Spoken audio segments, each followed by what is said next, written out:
Hey there, Saints. Pastor Dave here with another weekly devotion for you this Wednesday. Hope you're doing well today. I'm going to start with a quick meditation from Quiet Mind by David Koontz. This is about celebrities. When one admires an artist, it is important not to know him personally. Jacinto Benavente Martinez. By their nature, quandaries often don't get resolved, but the attempt can be most beneficial. About 10 years ago, I self-published a short psychological tract on the cover of which I wanted to reproduce a drawing by a favorite artist. After having given permission, the publishers wrote to say they were mistaken, that the copyright had reverted to the artist. I must seek permission from him. But I had already used the art. I was in a tough spot. I decided to write the artist and tell him the whole story, apologizing for using his art without permission, indicating that I indeed thought I had obtained permission, asking now for his retroactive consent to my use, and offering to pay whatever fee he asked. His answer was immediate, full of anger and bitterness, and demanded payment of a fee 4 times the normal amount. It was a nasty communication that ignored all I had expressed. This was from a favorite artist. I love his work. Copies of his pieces have hung on my wall. But now something had changed. What? It has been, and continues to this day to be, an interesting and revealing quandary for me.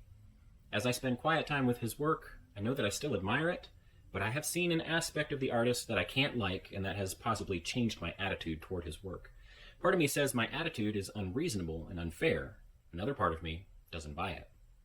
As I contemplate his work, the quandary remains. But the process of consideration, the quandary itself, has been a benefit. It has pushed me into new territory, given me a bit more comfort with the unresolved. They say you should never meet your heroes, right? I suppose this is another good example of that. Has it ever happened to you? Have you ever met a hero or had a personal encounter with someone who you knew through their work, through their accomplishments, through their celebrity status in some way, and then when you met them as a person, they didn't live up to your expectations? I think it's disappointing for us to be reminded over and over again that people are people. People are people. And even though they might have done something that really spoke to us profoundly, they might have made something, they might have said something, they might have accomplished something that we really thought was fantastic, as human beings, they are not going to live up to what we wish they were. They are not perfect. We should not idolize anyone because of what they've said or what they've done. We should not imagine that they are worthy of our worship just because we've been impressed by some aspect of their character. But at the same time, what do we do with that thing that we once appreciated and now we can't quite see it in the same light? I think this is a tough challenge for us because, people who make great art, people who entertain, who inform, people who fight for causes, people who do wonderful things, they may not be wonderful people, and yet those things that they've said or done or made can still be very valuable to us. I think we have to learn to keep a space between who a person is and what a person does or says. We have to be able to appreciate the accomplishment on its own, apart from the person who made it. I see this happen sometimes when pastors fall from grace.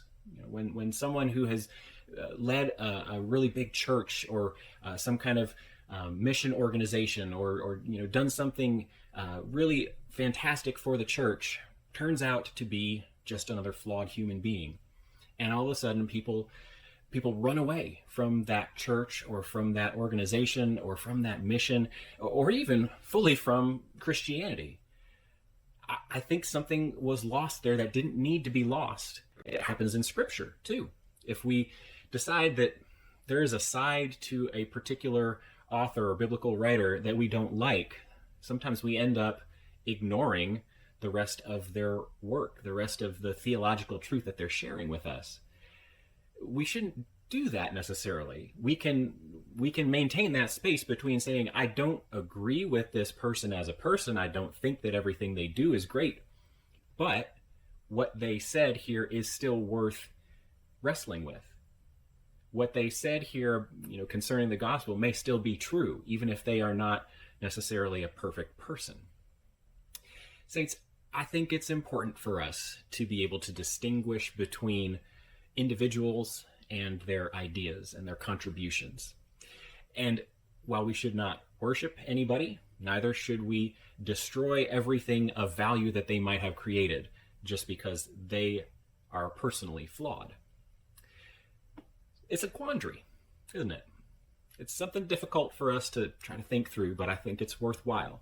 And that is your devotion for this week. Hope it's something that you will be willing to think about. Consider who are the people who have maybe let you down once you got to know them a little better. And how does that impact the way that you have viewed their work? Saints, hope you're doing well this week. I'll be praying for you. Please keep praying for me. And y'all take care. I will see you again soon.